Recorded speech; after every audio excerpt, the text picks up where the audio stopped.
जी क्या है फुल्लू, मैं जानना चाहूंगी आप तीनों से। ये डायरेक्टर साहब बताएंगे आप। फुल्लू हमारी पिक्चर आने वाली जो कि 16 जून को रिलीज़ है, और एक ये फिल्म जो है वो सैनिटरी नैपकिन के बारे में, हम लोग जो बहुत बड़ा टैबू है हिंदुस्तान में उसके बारे में बात करती है, और एक मैसेज देने की कोशिश करती है कि जहाँ लोग गांव में जो लोग यूज़ नहीं करते सैनिटरी नैपकिन को, या लोग जानते भी नहीं सैनिटरी नैपकिन को, तो उनके लोग यहाँ। सर आप दोनों से ये जानना चाहूंगी कि आप दोनों ने अपने किरदार को लेकर किस तरह से प्रिपेयर किया। You go first. मैंने अभी जस्ट मैंने अभी कहा कि मेरा जो कैरेक्टर है फुल्लू, बहुत ही वेल डिफाइंड तरीके से उसको लिखा गया है।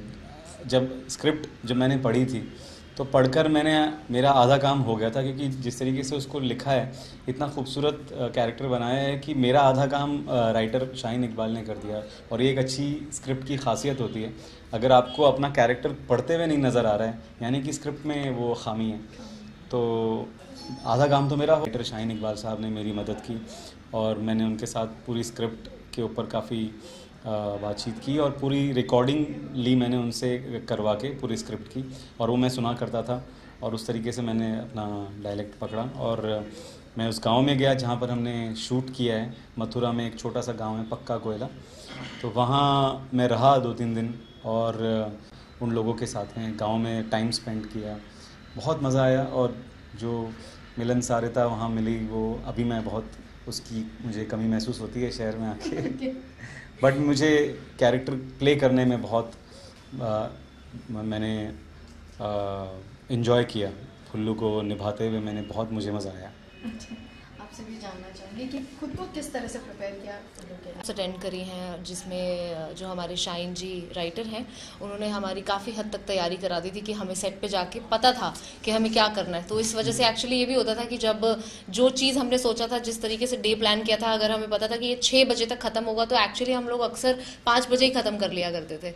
तो वो रहा। बाकी हाँ, विच इज़ वेरी रेयर, अक्सर नहीं तो ज़्यादा टाइम लगता है, पर हम लोग इतना, शाहीन जी ने हमें इतना मतलब बहुत अच्छे से तैयार कर दिया था कि वहाँ पे ज़्यादा आके मुश्किल हुई नहीं। बाकी सेम वही जैसे शारिब ने बोला कि हम लोग वहाँ पे जाके रहे थे कुछ टाइम, तो उससे हमारी तैयारी हुई। बाकी मेरे लिए थोड़ा और आसान था, क्योंकि मेरा जो जन्म है वो यूपी का है, तो मेरे शुरुआती 6-7 साल जो हैं बचपन के, वो वहीं बीते हैं, वही लैंग्वेज को सुनते हुए, उन्हीं लोगों को देखते हुए। तो फिर क्या नहीं। अब अभिषेक आपसे जानना चाहूँगी, इन दोनों में से सबसे नोटेरियस और किस पे ज़्यादा आपने डाटा होगा। ये डाटा तो बिल्कुल भी नहीं है, मगर जो नोटी है वो शालिम भाई से ज़्यादा कोई नहीं हो सकता पूरे सेट पे। ये गांव वालों को भी जाके उनसे भी पंगे लेते थे जब शूटिंग हम लोग कर रहे थे, उनके बच्चों के साथ खेलना शुरू हो जाते थे तो वो बहुत ज़बरदस्त हमारा टाइम था जो शूटिंग का, वो बहुत इंजॉयबल टाइम था। बच्चे तो वहाँ पे मेरे ऐसे कंधे पे हाथ रखते थे 2 दिन तक, तो उनको पता नहीं था कि मैं फिल्म के अंदर मतलब जो मेन कैरेक्टर है वो प्ले कर रहा हूँ। तो ये कुछ हमें ज़रूर करना चाहिए। अच्छा सो जैसे कि हमारी जो ऑडियंस होती है या सेंसर बोर्ड से ये सारे टॉपिक्स को लेके थोड़ी सी करती है, ऑब्जेक्शन होते हैं, कभी कोई ऑब्जेक्ट करता है, कुछ भी है। सो अब जैसे हमने ये फिल्म बनाई थी, मेरी कोशिश ये थी कि हम लोग स्कूल्स के अंदर दिखा सकें, इसको कॉलेजेस में दिखा सकें, और जितने ज़्यादा बच्चों को हम एजुकेट कर सकें इस बारे में, गांव वगैरह में जाके, मैं शहरों की बात नहीं कर रहा हूँ, तो उतना अच्छा होगा। बट अभी हमारी फिल्म को ई सर्टिफिकेट है, तो हम वो इनिशिएटिव शायद ना ले पाएँ स्कूल्स के लिए। बाकी कॉलेजेस में हमारा और गांव वगैरह में जाके हम लोग ज़रूर फिल्म को दिखाएंगे। आपसे जानना चाहूँगी ज्योति कि इनने आप पे कभी कोई प्रैंक या कुछ ऐसा किया ऑन सेट? ये तो हमेशा करते। अरे तो मतलब ये एक्चुअली इनका है ही मजाकिया तौर पे, तो वो उनका जो हर एक सेंटेंस जो इनके मुंह से निकलता है वो प्रैंक तो नहीं, लेकिन वो इतना ह्यूमरस होता है, इनका सेंस ऑफ ह्यूमर बहुत अच्छा है। तो हमने ट्रेलर में देखा, आपको धीरे धीरे पता चलेगा जैसे हमने ट्रेलर में देखा कि आप एकदम लेडीजों की मसीहा बन जाते हैं, हाँ। तो लाइक उसके बारे में थोड़ा सा। लेडीज़ों का मसीहा तो टाइटल अच्छा है, लेडीज़ों का मसीहा। नहीं, मसीहा तो नहीं बन जाता मैं। एक अपने जो एक गांव का भोला भाला और एक नादान सा बंदा है, वो अपनी सोच समझ और सूझबूझ के हिसाब से जो उसको सही लगता है। और गांव वालों की एक चीज़ होती है कि वो अक्खड़ दिमाग के होते हैं कि एक बात अगर जो घुस गई कि ये सही है और ये करना है, तो फिर उनको कुछ वो घोड़े का वो जो लग जाता है ना आगे, तो वो ब्लाइंड लगा के वो लोग सिर्फ उसी के अंदर घुस जाते हैं, लग जाते हैं काम में। तो ये फुल्लू भी वैसा ही है कैरेक्टर, और वो उसी तरीके से अपनी चीज़ को अप्रोच करता है और वो सैनिटरी पैड अगर करना है तो वो बनाना है तो बनाना है।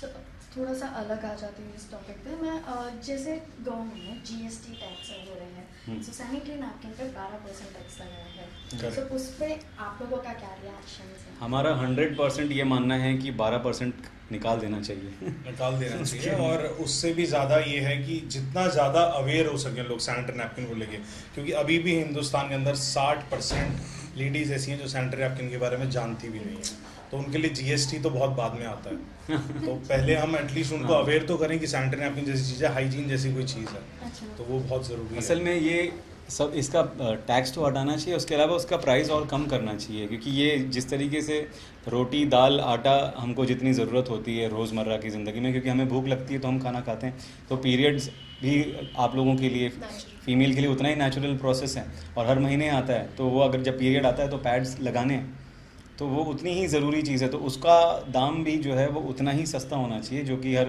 कोई ये ना सोचे कि ये तो अमीरों का चोचला है यार, इसको थोड़ी गांव वाले ये सोच के मतलब उससे दूर ना हटें, उसको सस्ता करना चाहिए। तो अभिषेक जैसे जो ये सैनिटरी नैपकिन्स होते हैं ये थोड़ा सा conservative, like people not easily, उनको नहीं लगता है कि हम इजीली जाके बाय कर सकते हैं, सो किस तरह का मैसेज है फुल्लू में दिया गया है? फुल्लू के अंदर यही मैसेज दिया गया कि हम लोगों ने यही शो करने की कोशिश करी है कि शारिब क्यों इस कास्ट में, सबसे पहले तो शारिब इसलिए इस कास्ट में कि हम समाज को दिखाना चाहते हैं कि हम मेट्रो सिटीज़ में रहते हैं, हम इतना अपने आप को मॉडर्न समझते हैं, मगर कभी इस बात की रियलाइजेशन हमें नहीं हुई है, तो एक गांव का आदमी, अनपढ़ आदमी इस चीज़ का इनिशिएटिव इतना बड़ा लेके आगे बढ़ता है, तो मतलब ये इशू नहीं होना चाहिए, टैबू इसलिए तो टैबू है, ये टैबू ब्रेक ही तो करना है, हमारा कोशिश हमारी जो है वो यही है इस फिल्म से।